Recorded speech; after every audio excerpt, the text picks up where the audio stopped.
Salut à tous, le journal du foot de ce mercredi. On commence avec cette révélation concernant Mario Balotelli. Décidément, l'attaquant italien a passé un été agité.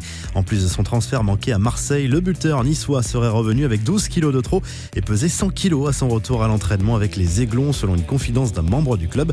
Information reprise par le Corriere dello Sport. Plusieurs affaires judiciaires dans l'actu foot. D'abord concernant le Brésilien Marcelo, poursuivi pour fraude fiscale. Le joueur du Real Madrid a écopé, selon le Mundo Deportivo, de 4 mois de prison ferme et d'une amende de plus de 750 000 € pour avoir dissimulé des droits d'image via une société écran.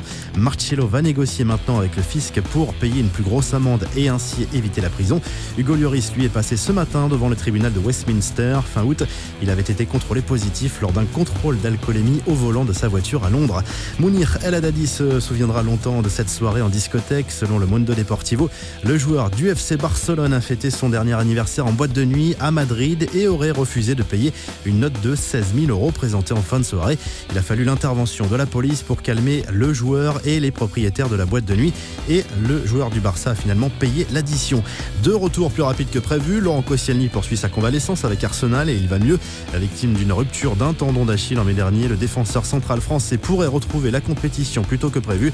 Il a retouché le ballon, comme le montre cette vidéo publiée par les Gunners. Retour en vue également pour Daniel Alves, opéré lui du genou début juin. Le latéral brésilien est lui aussi de retour sur le terrain d'entraînement. Son retour à la compétition pourrait intervenir au mois d'octobre. EA Sport continue son teasing avant la sortie de FIFA 2019 en révélant chaque jour une partie du top 100 des joueurs les plus performants dans le jeu.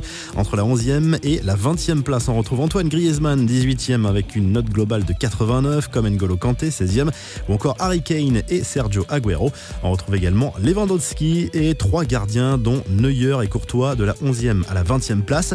Le 3e maillot du Barça dévoilé par erreur. Cette nouvelle tunique sera de couleur saumon.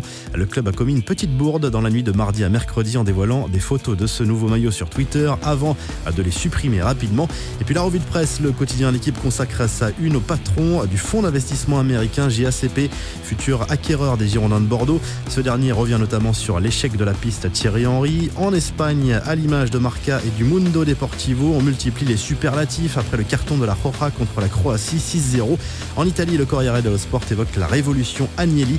Le patron de la Juve est aussi le président de l'association européenne des clubs. On parle de la création d'une 3e Coupe d'Europe à partir de 2021 et également de l'arrivée imminente de la vidéo pour la Ligue des Champions.